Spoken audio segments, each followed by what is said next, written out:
रहे हैं India voice में, हूं आप सभी के साथ रिया डंगवाल। पूछता है झारखंड में, आप सभी का स्वागत है। झारखंड में पहले चरण का मुकाबला समाप्त हो चुका है, अब बारी दूसरे और अंतिम पारी की है। पहले चरण के तहत 43 सीटों पर वोटिंग हुई। माना यही जा रहा है कि इन सीटों में से जिस गठबंधन को सबसे ज्यादा सीटें मिलेंगी उसी गठबंधन की सत्ता में वापसी होगी। ऐसे में पहले चरण के चुनाव से निकला संदेश बड़े संकेत दे रहा है, जिसका असर दूसरे और अंतिम चरण के मतदान में भी पड़ेगा। 2019 के विधानसभा चुनाव के दौरान इन सीटों पर करीब 63% मतदान हुआ था, लेकिन इस बार झारखंड चुनाव के पहले चरण में 43 सीटों पर बम्पर वोटिंग हुई। अब की बार 65% से ज्यादा मतदान हुआ। ग्रामीण और आदिवासी क्षेत्रों में मतदाताओं ने बढ़ चढ़कर हिस्सा लिया, वहीं शहरी इलाकों में मतदाता काफी ज्यादा सुस्त नजर आए। रांची में पीएम मोदी के रोड शो के बावजूद भी सबसे कम वोटिंग परसेंटेज रांची का ही रहा। अब ऐसे में सवाल यही है कि शहरी इलाकों में मतदाताओं की सुस्ती और आदिवासी क्षेत्रों में मतदाताओं का तूफान आखिर किसको क्या संकेत दे रहा है। तो झारखंड में बुधवार को पहले चरण के लिए मतदान संपन्न हुआ। ऐसे में जो वोटिंग परसेंटेज है वो अपने आप में कई तरह के संकेत दे रहा है। किसी राजनीतिक पार्टी के लिए वो राहत की सांस है, तो किसी अन्य राजनीतिक पार्टी के लिए वो धड़कने बढ़ाने वाला वोटिंग परसेंटेज। अब ऐसे में सवाल यही है कि कौन इससे क्या समझ रहा है।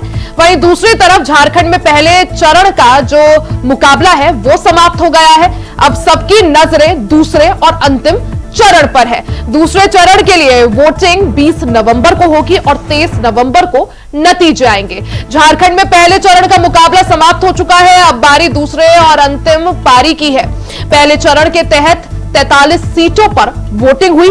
माना यही जा रहा है कि इन सीटों में से जिस गठबंधन को सबसे ज्यादा सीटें मिलेंगी उसी गठबंधन की सत्ता में वापसी होगी। 2019 की अगर बात करें तो पहले चरण के तहत जिन 43 सीटों पर अब की बार वोटिंग हुई है, 2019 में सबसे ज्यादा सीटें जेएमएम को मिली थी।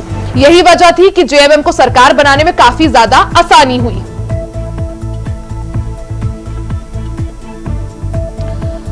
तो मतदान प्रतिशत यानी वोटिंग परसेंटेज आखिर किसके लिए राहत की सांस है और किसके लिए खतरे की घंटी, आज इसी पर चर्चा करेंगे। खास मेहमान हमारे साथ जुड़ गए हैं, परिचय करवा देती हूं। हमारे साथ बीजेपी से नेता मृत्युंजय शर्मा जी जुड़ चुके हैं, साथ ही हमारे साथ वरिष्ठ पत्रकार हेमंत गुप्ता जी जुड़ गए हैं और राजनीतिक विश्लेषक कुंदन सिंह जी जुड़ गए हैं। आप तीनों का ही बहुत बहुत स्वागत है हमारे साथ। सबसे पहले चर्चा की शुरुआत मृत्युंजय जी आपके साथ करना चाहूंगी। जिस तरह से वोटिंग परसेंटेज की बात करें, 2019 के मुकाबले अब की बार वोटिंग परसेंटेज ज्यादा रहा और सबसे ज्यादा जो क्षेत्रों में वोटिंग हुई है वो या तो ग्रामीण क्षेत्र है या फिर एक तरह से आदिवासी बहुल्य क्षेत्र। और जो बड़े शहर है, चाहे रांची की बात कर ले जहां पीएम मोदी ने बढ़ चढ़कर रोड शो किया था, रांची में सबसे कम मतदान परसेंट। क्या समझ पा रहे हैं वोटिंग परसेंटेज से? देखिए, वोटिंग परसेंटेज की अगर आप सिर्फ बात करेंगे तो बहुत सिग्निफिकेंट डिफरेंस आपको नहीं दिखे। पिछली बार भी 65% के आसपास वोटिंग थी, इस बार भी उसी के आसपास प्रतिशत वोटिंग। बहुत माइनर पर पॉइंट का आपको चेंज दिखेगा, परसेंटेज पॉइंट से भी छोटा चेंज दिखेगा आपको। इसमें आपको दिखेगा कि हाँ, कुछ सीटों में जो वोटिंग हुई थोड़ी कम हुई है, कुछ सीटों में ज्यादा हुई है। एक जो मेजर डिफरेंस हमेशा से रहा है ग्रामीण और शहरी क्षेत्रों में, वो इस बार से दिख रहा है। शहरी क्षेत्रों में हमेशा से जो वोट की परसेंटेज रहती है वो ग्रामीण क्षेत्रों के मुकाबले कम रहती है, वो इस बार भी है। ओवरऑल तो बहुत सिग्निफिकेंट कोई भी चेंज आपको नहीं दिखेगा। वोटिंग पैटर्न शहरों में तो वोटिंग इसलिए कम होती है क्योंकि हम सभी को पता है कि शहर में जो लोग ज्यादातर रहते हैं तो एक तरह से आप देखेंगे कि हालांकि इनफैक्ट ये आए रहे हैं, जो हर शहर होते हैं वो पॉलिटिकल डिस्कोर्स का सेंटर होते हैं। वही की दशा और दिशा बदलने की बात करते हैं, प्रदेश की दशा और दिशा बदलने की बात करते हैं, लेकिन जब वोट देने का समय आता है तो शहरों से हम लोग निकल के आते हैं। एक शायद जो रीजन उसका ये हो सकता है कि जो सरकार के जितनी भी योजनाएं आप देखते हैं या जो सरकार के बेनिफिशियरी, डायरेक्ट बेनिफिशियरी के रूप में आप देखते हैं, शहरों में उनके बेनिफिशियरी कम होते हैं। जो सबसे मेजर फ्लैगशिप स्कीम्स आप देखते हैं, ये नहीं था। लेकिन मृत्युंजय जी, जिस तरह से अगर 2019 की ही मैं बात कर लूं, हमने देखा था जो आरक्षित सीटें हैं, 28 आरक्षित सीटें, उसमें से 26 यानी 26 अकेले जेएमएम जीत गई थी। बीजेपी सिर्फ 2 सीटें जीत पाई थी। कहीं ना कहीं वो जो 26 सीटों का चंक जेएमएम के खाते में गया, वो सरकार बनाने में काफी आसानी उन्हें हुई। अब जिस तरह से फिर से एक बार अगर हम 2024 का ये चुनाव देख लें, चाहे लोकसभा की बात कर लूं, जो आरक्षित 5 सीटें थी, 5 बीजेपी हारी, और अब की बार एक बार फिर से अगर हम अब विधानसभा चुनाव की बात करें और जो वोटिंग परसेंटेज की मैं बात कर रही हूं, आरक्षित सीटें या फिर जो आदिवासी बाहुल्य सीटें हैं, ग्रामीण क्षेत्र हैं, वहां बंपर वोटिंग हुई है। तो बीजेपी के लिए खतरा, या क्या समझे इसे? बिल्कुल, मैं वही कह रहा हूं कि जो परसेंटेज हम लोग वोटिंग का देखते हैं उसको कभी भी कंपेयर करना होता है तो पिछली बार से कंपेयर करना पड़ेगा, तब हमें समझ में आएगा कि उसमें कोई डिफरेंस है। अगर लेकिन आप जो कह रहे कि कंपेयर भी आप कह रहे हैं पिछली बार से करें, अगर उतना ही है, ज्यादा अंतर नहीं भी है, तो किसके पक्ष में इसे माने? अगर बंपर वोटिंग हो रही है आदिवासी वाले क्षेत्रों में, आदिवासी बाहुल्य क्षेत्रों में, तो किसके पक्ष में जाता हुआ? ये बहुत, मैं सबसे फेमस पॉलिटिकल एनालिस्ट हो जाऊंगा देश का अगर इतना एक्यूरेटली मैं प्रेडिक्ट कर दूं, लेकिन जो हमें समझ में आ रहा है वो ये है, पिछली बार की जो आपने बात कही कि हमें 28 में से 2 सीटें मिली, वो हमारा लोवेस्ट परफॉर्मेंस एवर था as BJP also tribal seat से आप देखेंगे, उससे कुछ भी हमें ज्यादा ही मिलने जा रहा है। इसके लिए तो हम बहुत क्लियर हैं इस बार, क्यों ना। अच्छा, ठीक है, कुंदन सिंह जी हमारे साथ है। कुंदन जी, आपके पास आना चाहूंगी। जिस तरह से आदिवासी सीटों पर बंपर वोटिंग हुई है, कुंदन जी, किसके लिए खतरे की घंटी? मैं एक बार थोड़ा करेक्ट करना चाहूंगा आपको, मेरा नाम कुंदन सिंह नहीं, कुंदन तिवारी है। अच्छा, ठीक है, माफी चाहूंगी मैं सर। तिवारी जी, जिस तरह से जो आदिवासी क्षेत्र है वहां बढ़ चढ़कर वोट डले हैं, किसके लिए खतरे की घंटी? देखिए लास्ट और शहरों का सन्नाटा, तिवारी जी, किसके लिए घाटा? देखिए लास्ट टाइम भी आपके टीवी डिबेट में दूसरे एंकर से मैंने उनको कहा था कि ट्राइबल वोट इस बार जो है, पहली बार ऐसा होगा 45-50 सालों में, मैंने आपके चैनल पर शायद पहली बार कहा होगा कि लोकसभा चुनाव में 5 को 5 लोकसभा सीट बीजेपी हार जाएगी। इसका बड़ा कारण था, मैंने बताया था, यूसीसी। और इसको साबित करने के लिए मैं एक पॉइंट कहूंगा कि आप अमित शाह जी के रैली में एक भाषण सुनिएगा कि हम शेड्यूल्ड ट्राइब को यूसीसी से बाहर रखेंगे। तो खैर ठीक है, मैं उस पर टेक्निकलिटी पे नहीं जाऊंगा। जब किसी कम्युनिटी को आप बाहर कर देते हैं तो वो यूसीसी रहता ही नहीं, फिर वो यूनिफॉर्म सिविल कोड नहीं हुआ। तो पॉइंट क्या है, जब इस सिनेरियो की बात आई तो ट्राइबल क्लियर मैसेजिंग देने की कोशिश कर रहे हैं कि हम भाजपा के साथ नहीं जाना चाहते, क्योंकि it's not about reservation, it was about special act for the tribal. नहीं, लेकिन उत्तराखंड में जो यूसीसी की बात आई है उसमें भी इनफैक्ट ट्राइब्स को जो है बाहर रखा गया यूसीसी से। नहीं, इनिशियली डेज पे अगर आप पढ़ेंगे उस यूसीसी को जब ड्राफ्टिंग यूनिट पे लाया गया था और जब पार्लियामेंट में डिस्कशन पे बात होनी थी, तो उस समय यूसीसी के सेक्शन में सभी लोग इंक्लूडेड थे। और उत्तराखंड के फेज और झारखंड के फेज में ना आप डिफरेंशिएशन नहीं डाल सकते madam, this is a totally different thing. यानी आप जो कुल मिलाकर कह रहे हैं यहाँ पर कुंदन तिवारी जी, वो ये है कि यूसीसी की जो बात बीजेपी ने अपने मैनिफेस्टो में करी, उससे बीजेपी को नुकसान हो सकता है, ऐसा कुछ? नुकसान ऑलरेडी हो गया। नुकसान लोकसभा चुनाव में पहली बार ऐसा हुआ 45 सालों में कि भाजपा सभी के सभी ट्राइबल सीट झारखंड में हार जाती है, 5 के 5, पहली बार ऐसा हुआ। ठीक है, और ट्राइबल्स ने एक फेज ऑफ मूड वो दिया था। दूसरा है, जो भाजपा लगातार ट्राइबल फेसेस बदल रही है, उसका लॉस इनको हो रहा है। इन्होंने हो ट्राइब को सेटल डाउन करने के लिए, इनके पास Laxman Gilua as a member of parliament थे, अब वो नहीं रहे, तो उनके बाद इन्होंने ट्राई करा गीता कोड़ा जी के साथ वो एक्सपेरिमेंट किया जाए, पर वो ट्राइब ने वो एक्सपेरिमेंट स्वीकार नहीं किया। राइट, तो ये साफ दर्शाता है कि ट्राइबल और आपके इनके बड़े नेता शेड्यूल ट्राइब के राष्ट्रीय अध्यक्ष वो चुनाव हार जाते हैं लोकसभा का। तो जब आप शेड्यूल ट्राइब के राष्ट्रीय अध्यक्ष को जनता नहीं चुनना चाहती है, तो ये मैसेज यही दिया जाता है कि शेड्यूल ट्राइब आपके साथ नहीं है, ट्राइबल्स आपके साथ जाना नहीं चाहते हैं। उसको ठीक करने के लिए इनको ट्राइबल लीडरशिप बदलना पड़ेगा। मृत्युंजय जी, क्या जो यूसीसी वाला दाव चलना चाह रहे थे वो उल्टा पड़ गया भारतीय जनता पार्टी के लिए? या जैसे तिवारी जी यहां पर बोल रहे हैं कि लोकसभा में उसका एक झलक जो थी जनता ने आप लोगों को दिखा दी थी, तो क्या लोकसभा की सीख जो है सही से नहीं ली गई और उसको इंप्लीमेंट जो है अब की बार विधानसभा में नहीं किया गया? देखिए, यूसीसी जब से आया है, इनफैक्ट कोई भी ड्राफ्ट पहले इंट्रोड्यूस नहीं हुआ था, जो सबसे पहले ड्राफ्ट इंट्रोड्यूस हुए स्टेट्स में इंट्रोड्यूस हुए हैं, और उसमें हम लोगों ने शुरू से, जब से कॉन्वर्सेशन शुरू हुआ तब से ही कहा गया है कि जो आदिवासियों के ट्राइब्स होंगे जो हम शेड्यूल 5 और 6 के अंदर जिनकी प्रोटेक्शन प्राप्त है हमारे कॉन्स्टिट्यूशन में, जिनके लिए इनफैक्ट हम अलग एरिया, शेड्यूल्ड एरिया डिफाइन करते हैं, उनको इससे हम बाहर रखेंगे to preserve their primitive culture and tribe. तो यूसीसी में बहुत क्लैरिटी है कि आदिवासी नहीं आ रहे, ये पहले से भी हमने ये कम्युनिकेट किया, अभी भी हमने कम्युनिकेट किया है। रही बात लोकसभा की बात, तो फैक्टर्स थोड़े अलग से हमें लगता है कि उस समय जो ज्यादा प्ले हुआ वो हेमंत सोरेन जी का जेल जाना, फिर बाहर आना, और वो सारे फैक्टर ज्यादा प्ले हुए रादर देन यूसीसी। लेकिन मैं फिर से एक बात को रिइटरेट करना चाहूंगा, और वो बात ये है कि पिछली बार का जो परफॉर्मेंस था, हम उसके कहीं आसपास भी इस बार नहीं रहेंगे, और बहुत क्लियरली हमें लग रहा है कि कम से कम डबल डिजिट्स में सिर्फ और सिर्फ ट्राइबल सीट से हम जरूर जाएंगे। और इसका आप एक इनफैक्ट ये देखिए, आप इसका इनफैक्ट एक सबसे बड़ा रीजन ये देखिए कि पिछली बार जो एक दुष्प्रचार हो गया था ग्राउंड पे, इस KTSPT के अंतर्गत छेड़छाड़ हो रही है और हमारी जमीनें ले ली जाएंगी और इस प्रकार के जो दुष्प्रचार हुए थे, और इस कारण से एक बदलाव लाया गया और हेमंत जी को एक नए चेहरे के रूप में लाया गया। तो एक बार ट्राई करके देखते हैं। लेकिन 5 वर्षों में जो हुआ है उसके बाद अभी लगता है कि Hemant Soren is not fit for rule, right. और अब सबको लग रहा है कि जो 5 वर्ष हमने इन्हें दिया वो शायद जायज नहीं था, और जिस प्रकार से ठीक है हेमंत जी, शहरों का सन्नाटा आखिर किसके लिए घाटा?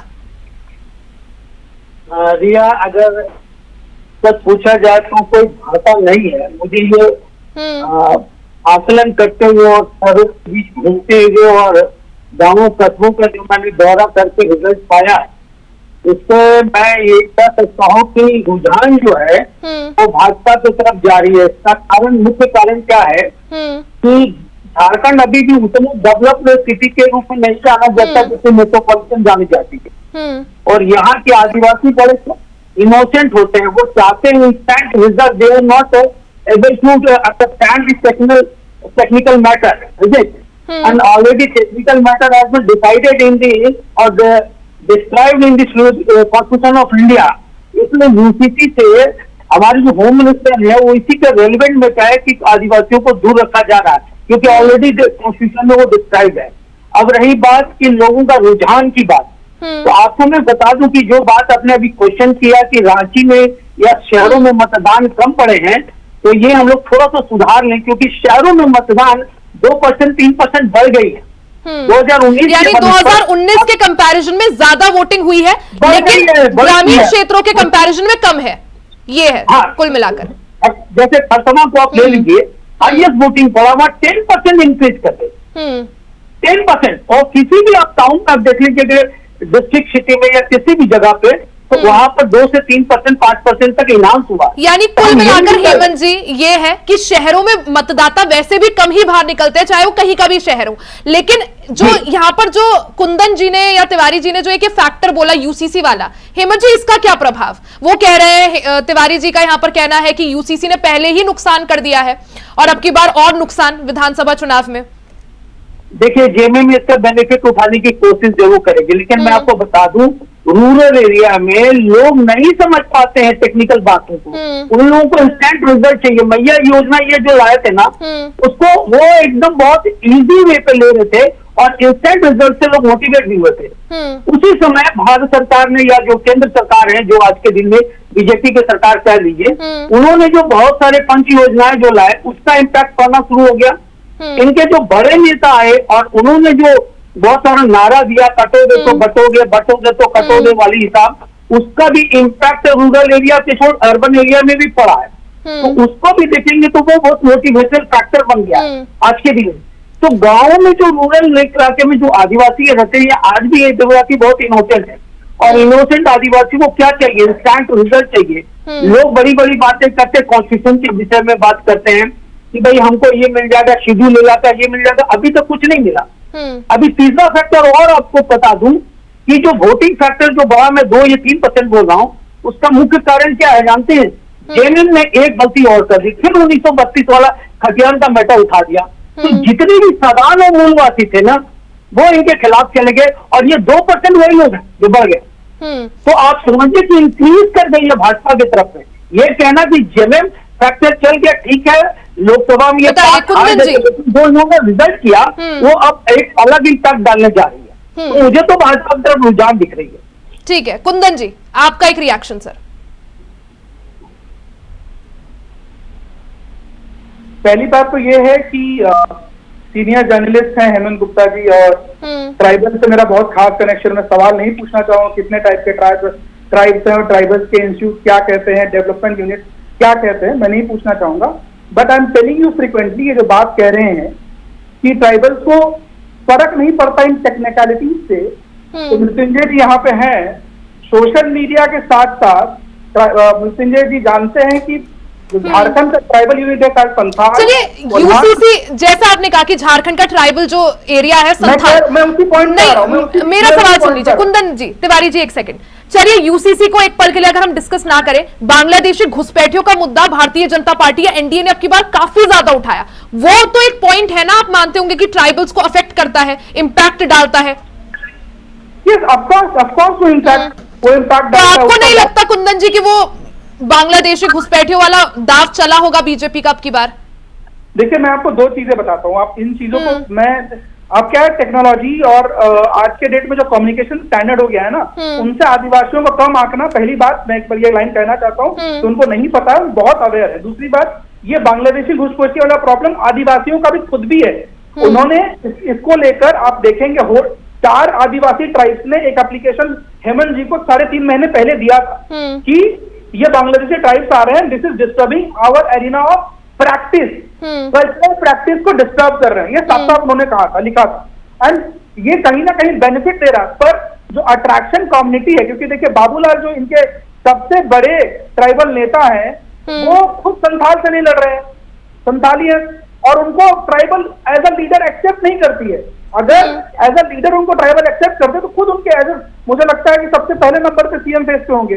तो एक्सेप्टेंस बहुत बड़ा चीज है ना, कम्युनिकेशन एक्सेप्टेंस, क्योंकि आप देखेंगे इनिशियल सर्वेस में भी यही निकल कर आया था कि बाबूलाल जी संथाल से लड़ सकते हैं, there was a news. And फिर जब उस कम्युनिकेशन पे क्लियर बात हुई बाबूलाल जी से, बाबूलाल जी का नहीं, I will prefer to fight from Rajdhanwar. ठीक है, पॉइंट मेरा मैं साफ साफ ये कहना चाहता हूँ कि जो कम्युनिकेशन स्टैब्लिशमेंट था, मैंने आपको पहले ही बताया, हो ट्राइब को लेकर लक्ष्मण गिलुआ अच्छा कर रहे थे, अब इनके पास हो ट्राइब का नेता नहीं है। संथाल को लेकर ये बाबूलाल जी के साथ जाना चाहते हैं, पर संथाल को लेकर संथाल को बाबूलाल उतना एक्सेप्ट नहीं कर पा रही है। तीसरा पॉइंट आते हैं कोल्हान में, अभी चंपई सोरेन है, चंपई सोरेन वहां पे कोल्हान में 3 सीटें मुझे लगती है, मेरे हिसाब से सरायकेला और मिला के 3 सीटें कोल्हान में भाजपा इस बार जीतेगी, नो डाउट। मतलब यानी आप कह रहे हैं चंपई सोरेन का जो साथ है वो बीजेपी के लिए फायदा कुछ ना कुछ लाएगा, क्योंकि कोल्हान में पिछली बार बीजेपी को एक भी सीट नहीं मिल पाई थी। एग्जैक्टली, मैं ये नहीं कह रहा हूं, मैं ऑन अ न्यूट्रल बॉडी में ये बात कह रहा हूं जो कि फेजेस हम ग्राउंड पे देख रहे हैं। और जहां तक मृत्युंजय जी ने ये बात कहा कि 5 साल की सजा देंगे जेएमएम को, तो आज 4.5 साल ही हुआ था सरकार का लोकसभा चुनाव में, ज्यादा टाइम हुआ नहीं था, ट्राइबल्स को सजा दे देनी चाहिए थी। देखिए ट्राइबल की अंडरस्टैंडिंग में बीजेपी और एनडीए कैडर थोड़ा फेलियर हो रही है ऑन दी पर्सनल कम्युनिकेशन, क्योंकि जो उनके पुराने लीडर्स थे और जो अभी के लीडर्स हैं उसमें एक डिफरेंशिएशन क्लियर दिख रहा है। अगर वो सॉल्व होगा तो आराम से एनडीए ये चुनाव जीत रही है, उसको कोई डाउट। ठीक है, मृत्युंजय जी, मैया सम्मान, ऐसा जेएमएम का कहना है कि जो मैया सम्मान हम योजना लाए, ये जो मतदान प्रतिशत बड़ा है, बंपर जो वोटिंग हुई है वो इसलिए क्योंकि मैया सम्मान का एक फर्क दिखा। जिस तरह से उन्होंने अभी तो 1000 दे रहे हैं, दिसंबर से 2500 रुपए देने की बात कही है। आपको क्या लगता है मैया सम्मान एक फैक्टर रहा इस चुनाव में? देखिए सबसे पहले समझना होगा उसका जेनेसिस। जो मैया सम्मान योजना की बात कर रहे हैं, 1000 रुपए इन्होंने लास्ट में 3 महीने क्योंकि जनता सोचेगी ना मृत्युंजय जी, जहां बीजेपी या एनडीए ने 2100 रुपए का वादा किया है, हमें अगर 2500 मिल रहे हैं तो ऑब्वियस ही बात है जनता उधर शिफ्ट होगी। नहीं, थोड़ा सा डिफरेंस है ना, उसी पे आ रहा हूँ। अब देखिए ये जो लास्ट 3 महीने में 1000 रुपए दिया गया, किस बेसिस पे दिया गया? हम लोगों ने मैनिफेस्टो में 2019 के जेएमएम में कहा था कि 2000 रुपए प्रत्येक महिला को चूल्हा खर्च देंगे, तो हमने 4.5 पौने 5 साल उसे नहीं दिया और आखिरी के 3 महीनों में दिया। तो मेरे ख्याल से वोटर भी इतनी इंटेलिजेंट उसे दिख रहा है कि ये सिर्फ और सिर्फ चुनाव में ये जाने वाले हैं और दूसरे काम दिखाने के लिए नहीं है, तो एक प्रकार से लुभावन है चुनाव में जाने के लिए, और उसको उसी रूप में एक्सेप्ट करती है। दूसरा, जैसे हमने कहा 2100 रुपए देंगे, तो क्रेडिबिलिटी की भी बात आती है। अब देखिए दूसरे स्टेट्स में जो हमने लागू किया है उससे थोड़ा लोग सीख लेते हैं, वो देखते हैं कि पिछले 5 वर्षों में इन्होंने जितने वादे किए उनको पूरे नहीं किए, लास्ट में सिर्फ मैया सम्मान योजना दिया। भाजपा ने आसपास के स्टेट्स में आप देख लीजिए, जैसे छत्तीसगढ़ में हमारा सबसे बड़ा एक जो घोषणा था कि हम जब आएंगे तो धान की एमएसपी 3100 रुपए करेंगे, हमने कर दिया। हरियाणा में हमने कहा था कि हम आएंगे तो सबसे पहले नौकरियों देंगे बिना पर्ची के, चलिए, वो बिना जो खर्चा के। क्रेडिबिलिटी की आपने बात कही वो तो वक्त बताएगा कि जनता जो है किस पे विश्वास करती है, क्योंकि अगर सम्मान की बात करें, जिस तरह से मैया सम्मान में वो 2500 की बात करें, आप गोगो दीदी में 2100 की बात करें, हालांकि किसको जनता जो है अपना समर्थन देती है वो मुझे लगता है उसके लिए 23 तक का इंतजार करना पड़ेगा। समय कम है, इसलिए मृत्युंजय जी आपका बहुत बहुत शुक्रिया, हेमंत जी आपका बहुत बहुत शुक्रिया और तिवारी जी आपका भी बहुत बहुत शुक्रिया। तो शहरी इलाकों में जिस तरह से मतदान जो है उसमें सुस्ती दिखी, वहीं जो ग्रामीण इलाके हैं वहां मतदान बम्पर हुआ। हालांकि किसके लिए ये खतरे की घंटी है और किसके लिए ये सुखी संदेश, ये वक्त बताएगा। इससे पहले एक रिपोर्ट आपको दिखाते हैं। पहले चरण से क्या संदेश, वोटिंग की आंधी का क्या है संकेत, किसके सर सजेगा ताज, झारखंड में होगा किसका राज, आदिवासियों का दिल खोलकर वोट, किसके अरमानों पर लगेगी चोट।